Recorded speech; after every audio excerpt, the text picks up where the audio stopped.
Shalom. All praise, honor, and glory to Yahweh Bahasham, Yahweh Shai Bahasham, Ruach HaKodesh. Double honors to the apostles and the elders of Great Millstone. Peace and mercy to the house of David, the elect, the 144,000 men that are doing this in sincerity and truth. And much love to the 1/3, the men, women, and children that are listening, learning, and helping in all sincerity and humility. To you all, I say shalom and greetings. All right. So I got this picture up here. It's not necessarily what I want to go into, but I saw it on my search and I thought it was a powerful picture for the things that are happening in the earth right now, with all of this prophecy going down. You know, as you see, there's a Donald Trump's wall, all right, and it has cameras on it, all right. The signs say, "You are now entering into America. Those with the chip, with no chip, merge right." You see that? And that's spiritual. Those with no chip merge right.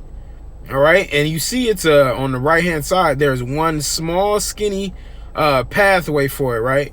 And the other one is it's like I don't know if you brothers ever heard of an HOV lane. Like, so down in Florida, we have what's known as an HOV lane. The HOV lane is the lane where you have to have a carpool. So you have to have 2 or more people in your car during certain hours to drive in that lane. But the point is, that's one lane, and all of the other lanes are like super packed. Or if you got like the express lane, you know, express lane down here be like one lane, and then the other side be super packed. You know, the scriptures talk about follow not a multitude to do evil. All right. Or if you read Matthew 7:13, let me read that. I don't want to go in a different direction, but it kind of works because the next picture hasn't come up. It's about to in a second. But this is Matthew 7:13. It says, "Enter ye in at the straight gate, for wide is the gate, and broad is the way that leadeth to destruction, and many there be that go therein. Thereat, because straight is the gate, and narrow is the way which leadeth unto life, and few be there that find it." So, hey man, we're Lord willing, we don't take that chip, all right? And we fight in our temptation. You see, they got all the chemtrails in the air with all the cameras. They won't even need them cameras because they're gonna have eyes on you already with that damn chip knowing you at. But yeah, they putting cameras everywhere. But now, as I transition to the actual topic, okay, I'm gonna jump back on that too as well. So as you can see, this is a Walmart FEMA camp. Like they, you know, trying to make it look all nice and shiny and shit, but it's a FEMA camp. You know, they're already setting these up. They're already activated FEMA, and they're about to start using these large facilities. They said they started doing testing outside. But the main point that I wanted to get with this is, you know, this quarantine is really a transition for putting people in internment camps. Okay, it's getting see. Esau is subtle, and by Esau I mean the Edomites, the so-called white nation, and especially right now the elite of them and the powers that be. So with this coronavirus, you get everybody to go in the house. You get everybody to learn how to psychologically live in a small amount of space with limited food, limited water, and limited resources. All right? So it's a psychological move that they're playing right now by even having everybody quarantine themselves. So you're getting the people in the mind state of imprisoning themselves before it even begins. All right. So of these people are imprisoning themselves, they're not. The next step is just to relocate them. All right. So let me get this verse, because I wasn't going to start with this, but I'm gonna play this 2 ways. This is Jeremiah 15:2. "And it shall come to pass, if they say unto thee, Whither shall we go forth? Thou shalt say to them, then thou shalt tell them, Thus saith the Lord, such as for the death to death, and such as for the sword to sword, and such as for the famine to the famine, and such as for the captivity to the captivity." Okay, so the Lord has certain people that are designated for death, that are designated for the sword. All right, they get shot or killed. There are people designated to receive famine, and there are definitely people that the Lord got designated for captivity. And captivity in these modern days, besides the captivity that we're currently in, another form of captivity would be imprisonment. Okay, so if you go into that word captivity, it goes back to a word, Shabbawath. And Shabbawath is actually another way of saying is also a former state of prosperity. All right. So the thing is, these people, a brother sent a video of this little girl crying, a little Edomite girl crying because she didn't have any KFC. They had some spot out there called Nando's. No more Pizza Hut. So she's crying. That's how you know this place is through. She was like, you're going to actually have to eat mommy's cooking now. And the girl was breaking down in real life tears. And see, that's because they're in their mirth. They're in their state of prosperity right now. So, hey, you're going to come into your former state. It said your former state was prosperity. So when they end up in these FEMA camps, it's going to be the complete opposite. All right, these people are going to be sad. You're going to be mourning. You're not going to have any food. So they're already getting your mind wrapped around it, of having your freedoms being stripped away, being locked inside however the size of your house is. I don't even care if you got a large house. If you got a large house, at some point you start to get cabin fever. All right, and if you don't know what that is, check it out. But you start to have cabin fever. That essence of being stuck in one place and not being able to be released, man, no matter how large the walls are. All right, you're going to want to get out. It's like a bird inside a cage. Okay, so the Lord said he got a certain amount of people set up for the captivity. And that's what's about to happen. So they're already pre-programming you people to be ready for that judgment. But for the brothers out there, this goes for the brothers and the sisters and the children that are under the spirit and power of Yahweh Shem Yahushai, that are part of that elect that come back to him, that he's going to have mercy upon. Okay, this is there have been a couple of brothers, prophets in the scriptures that have been in bondage, been put in captivity, so to speak. I'm not going to try to read the whole thing. I'm gonna just bring up the couple points. This is Genesis 39, and I'll start at 19. It says, and it came to pass when his master heard the words of his wife, which he spake unto him, saying, after this manner did thy servant to me, that his wrath was kindled. So basically, the Pharaoh's wife lied on Joseph and said that Joseph was in there and he had sex with her. But she was lying on Joseph. That's another thing. You got to be careful out here, man. All right, got to be careful. But it says, even right now in this time of Jacob's trouble, you got to be careful who you trust. You got to be careful who you're around. Because people going to turn you in just because they can. Just because they don't want a bad name to be on them. It could be anything. Just because she was the one acting like a harlot coming on to Joseph. But she the one got him locked up.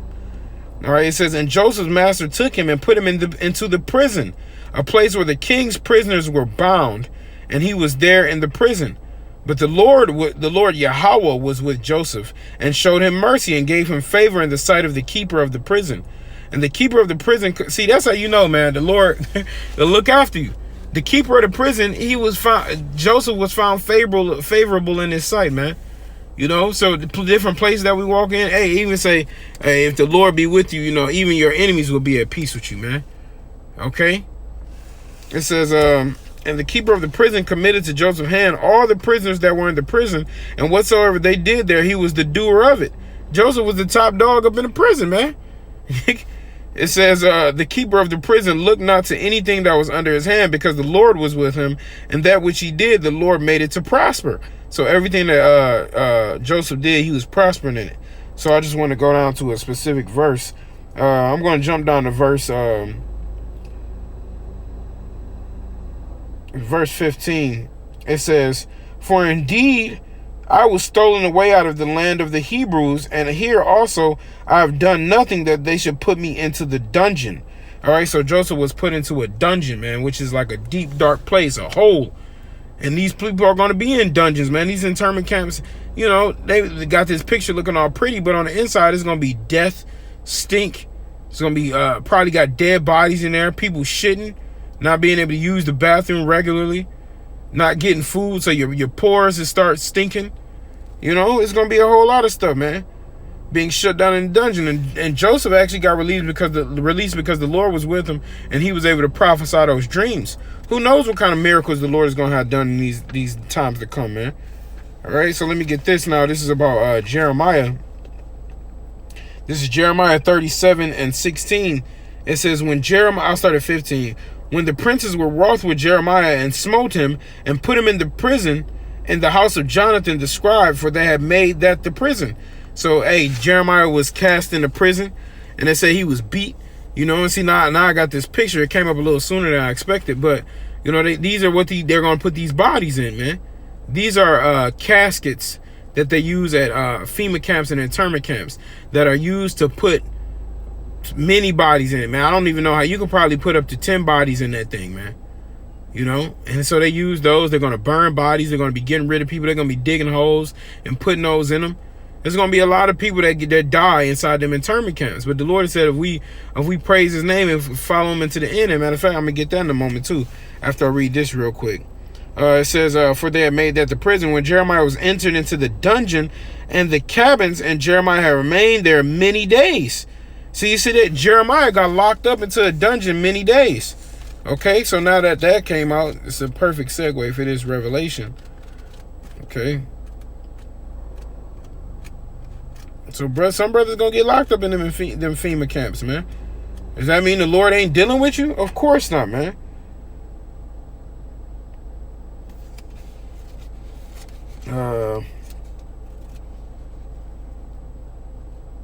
This is Revelation 2:10. It says, fear none of those things which thou shalt suffer. Behold, the devil shall cast some of you into prison, that ye may be tried, and you have tribulation 10 days. Be thou faithful unto death, and I will give thee a crown of life. You see that? So is that just talking about, you know, the prisons that we have now? You know, some brothers are locked up in that, but this is talking about these are talking about specific prisons. These are talking about internment camps and prisons that are to come. You know, it said, fear none of those things that thou shalt suffer, man, because they said they smoked Jeremiah, you know, so they might punch at you. They try to mess with you, do a little slight torture tactics, man. You know, I pray brothers don't get tortured, but hey, if you get tortured, I mean, the Lord gave you the spirit to endure it. And how much more in that time? All right, it said the devil, who's the devil? Esau, shall cast some of you into prison, that ye may be tried. Okay, and it's a trial of your faith. It said ye shall have tribulation 10 days, and that 10 days is a representative of completion. So it can be a few days, it could be a month, shit, it could be a few months, man. You know, but hey, that you fight for the Lord, and the Lord gonna fight for you. Strive for the Lord unto death, and he shall fight for thee. It says, be thou faithful unto death, and I will give thee a crown of life, man. So hey, even if they take your life out up in there, you know, you still got the Lord. That's what I told my mom again. Hey, moms, you know, through the Spirit, I can't lose. We can't lose, and I'm saying that Lord willing, but hey, we can't lose. We got the victory through Yahweh Shai, man. So even if they put us to death, we still are gonna receive the glory, man. Through the spirit and power of Yahweh Shai Shai. Okay? So now I'm going to go back to Jeremiah. You know, and I didn't even pull up the precepts on the Lord, but the Lord was in prison, man. All right? Hey, when you think they took him to that room and put that robe of scarlet on him? In fact, let me see if I can find that real quick. Matthew 20, gotta be 26 or 27. I don't know if they go into much detail in this one. You know, they, man, spitting on the Lord, disrespecting the Lord. These people through, man. This is Matthew 27 and 26. It says, then released Barabbas unto them, and when he scourged Yahushua, he delivered him to be crucified. So they beat up the Lord, and so he delivered him to be put to death. It says, then the soldiers of the governor took Yahushua into the common hall, and gathered unto him the whole band of soldiers. And they stripped him and put on a scarlet robe. And when they plaited a crown of thorns, they put it upon his head, and a reed in his right hand, and they bowed the knee before him, and mocked him, saying, Hail, King of the Jews! And they spit upon him, and took the reed, and he smote him on the head. You see that? So they were being demons, man.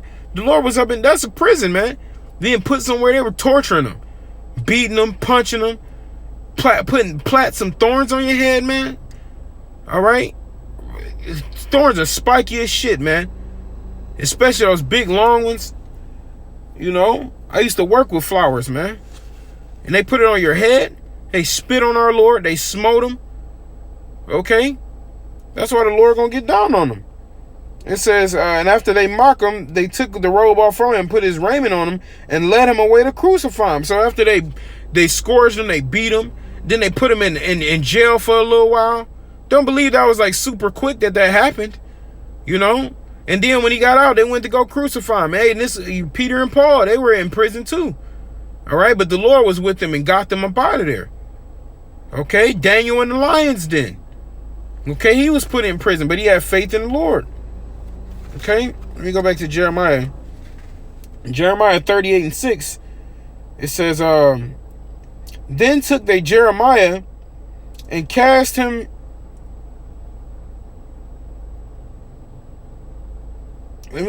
Should I start up? No, it's okay. Jeremiah 38:6.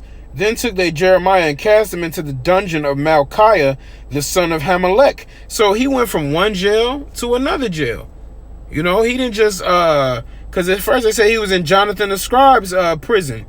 All right, so he went it's like going from jail to the prison, man. All right, it says, the dungeon of Malchiah, the son of Hamelech, that was in the court of the prison. And they let down Jeremiah with cords. So you know you in the dungeon for real. If you gotta get let down with cords, man. They got that on something like them movies, like ancient medieval time movies or whatever. You know? But they had to lead you down with cords, man. You being put into a dungeon for real. They gotta put you on cords just to lead you down in there, man. So there's a pit. You know, kind of all kinds of shit been down there. Pissing and shitting and anything dead they might have thrown down there. You know? Anything could be down there. Old trash. It says, and in the dungeon there was no water but mire. So it's like mud, sticky mud and dark clay and tar. Alright? It says, and in the dungeon there was no water but mire. So Jeremiah sunk in the mire. Shit, probably like quicksand. Now when Ebed-Melech, the Ethiopian, one of the eunuchs which was in the king's house, heard that they put Jeremiah in the dungeon, the king then sitting in the gate of Benjamin, Ebed-Melech went forth out of the king's house and spake to the king, saying, my lord the king, these men have done evil in all that they have done to Jeremiah the prophet, whom they have cast into the dungeon. And he is like to die for hunger in the place where he is, for there is no more bread in the city. So the eunuch was the Lord put the spirit on him to defend Jeremiah. Then the king commanded Ebed-Melech, the Ethiopian, saying, and that Ebed-Melech is most likely Ibad-Malach, which is a servant king or a servant to the king, and went into the house of the king under the treasury, and took then old cast clouts and old rotten rags, and let them bound down by cords into dungeon to Jeremiah. So he even had the original cords, man. He made some stuff up out of old rags, which is spiritual too. You know, we get pulled up by the things that we did in this world to find ourselves back into the light. Okay, the Lord is rooting us up out of that mire. All right. But these people are heading into it, getting ready for this new world order. All right, getting ready for their destruction. Because when they get put into them FEMA camps, it's going to be over for them, because they're not going to have the Lord with them. The Lord is what's going to deliver you out of them situations, man. When Esau just prepping their minds, man, getting ready for slavery. All right, for bondage. Okay, it says, and Ebed-Melech the Ethiopian said unto Jeremiah, put now these old cast clouts and rotten rags under thy armholes under the cords, and Jeremiah did so. So they drew up Jeremiah with cords and took him up out of the dungeon, and Jeremiah remained in the court of the prison. Then Zedekiah the king sent and took Jeremiah the prophet unto him into the third entry that is in the house of the Lord. And the king said unto Jeremiah, I will ask thee a thing, hide nothing from me. Then Jeremiah said unto Zedekiah, if I declare it unto thee, wilt thou not surely put me to death? And if I give thee counsel, will thou not hearken unto me? Hey, so even straight like that, that's how a man of the Lord is supposed to be.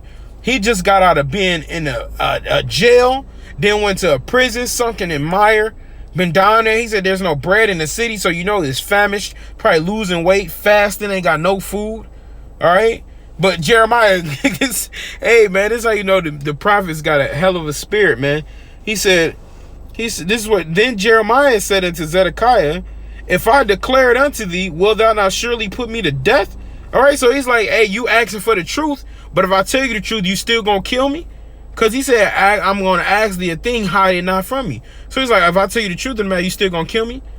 Am I therefore becoming your enemy because I tell you the truth? All right. Then he said, and if I give thee counsel, will thou not hearken unto me? So if I tell you what to do, you're not even gonna listen. All right. It says, so Zedekiah the king swore secretly unto Jeremiah, saying, as the Lord liveth that made us this soul, I will not put thee to death, neither will I give into the hand of these men that seek thy life. Then said Jeremiah unto Zedekiah, thus said the Lord, the power of hosts, the power of Israel, if thou wilt surely go forth unto the king of Babylon's princes, then thy soul shall live, and this city shall be burned with fire, and thou shalt live and thine house. But if thou wilt not go forth to the king of Babylon's princes, then shall the city be given into the hand of the Chaldeans, and they shall burn it with fire, and thou shalt not escape out of their hand. All right. So, basically after this is when, Zedekiah decided not to listen. He wanted to do his own thing, and he was given into the hand of the king of Babylon. He got destroyed. His house got destroyed. His eyes got poked out. You know, all that kind of shit because he didn't listen, man. So let me keep going on. But nonetheless, Jeremiah got delivered. All right, this is Lamentations 3, and I started 50. The point is in 55. It says, till the Lord looked down, and behold, from heaven, mine eye affected mine heart, because of all my daughters, all the daughters of my city. Mine enemies chase me sore like a bird without cause. See, that's how they are, and they chase us sore, man, like a bird without cause. You know, you know, have you ever been chased by a bird? Like one time, so down here they got some birds that's a little bit more territorial, and so one time I stared at this bird at his face and shit. Just looking at him like, you know, you look like a cat on the street. Man, he started chasing me. He's like, you know, and I'm like, oh shit. Like, you know, they'll poke out your eyes, man. You know, but he didn't really have a cause. You know, sometimes you see like ravens and stuff chasing people. Like this chick on this riding his bike and birds are just chasing him without cause, man. All right, it says, they have cut off my life in the dungeon and cast the stone upon me. Hey, so they cut off his life down there. They wanted him to die. If it wasn't up to the eunuch, he would have died down there, man. All right, and so basically that's how it is spiritually. If brothers get put in these internment camps, hey, if it wasn't up to the Lord, all right, we will probably die in them places, man. And even if you do gotta die, the Lord still got your back, man. Whereas these people, they don't got no place of mercy. Their judgment is going to be terrible. Their deaths are going to be dishonorable. It says, waters flowed over my head. Then I said, I am cut off. So he probably fell down in that mire. He ain't got no place to sit. He can't stand all day. So he said, water's flowing over my head, because he said there was no water down there but mire. So that isn't literal water. And if they did give him any water, they probably ain't let it down by a bucket. They just threw the shit down on top of him, you know, and hoping he drink what he can and, you know, try to drink that shit off his face or something. But he probably was sitting down in the mire, probably wanted to go to sleep. If he start, next you know, you fucking about to die from choking on the mire, so you got to wake up. All right. It says, then I said, I am cut off. I called upon thy name, O Lord, Yahweh Hashem Yahushua, out of the low dungeon. See, you see that? So when you get sent to these princes, what is going to happen to these people who don't have the name of the Lord, man? Okay. It says, thou hast heard my voice, hide not thine ear at my breathing, at my cry. Thou drewest near in the day that I called upon thee. Thou sayest, fear not. You see that? We are not to fear. So though we see these things coming, man, they're quarantining these people, getting them ready for FEMA camps. Though we see they're trying to create their new world order. Though they're about the mark of the beast is coming next. You know, they might have you in that dungeon, have you in that FEMA camp. Like, hey, look, as long as if you take this chip, we'll let you go. You know, you can be in the worst situation like Jeremiah was, not having no food, not having no water. All right, they like, hey, we'll give you some water. We'll give you the best water in the world if you go ahead and take this chip. Why would they want you to take it that bad? Like, let's think about that. Why would they want you to take something that bad? For a glass of water, you exchanging what? Your soul for a glass of water, man. It ain't worth it. You know, so don't be like these people on the left, man. Hey, get to the right. And it ain't gonna be like this either, because all the people with the right going to be like pilgrims on the earth, because they ain't gonna play that shit. It's gonna be exiles. You're gonna be an exile if you don't got that chip. You're gonna be, that's why 1/3 gonna be delivered. You're against the ways of this world, against Babylon. All right, but this is what's about to come upon America. So they're prepping you people's minds for quarantine. They're prepping you people's mind for captivity and for slavery. Okay. Hey, so may the elect endure and not take that chip, man. I'm gonna give all honor, glory, and praise to Yahweh, Bahasham, Yahweh Shai, Bahasham, Kodash. Double honors to the apostles and the elders of Great Millstone. Peace and mercy to the house of David, the elect. Until next time, Shalom.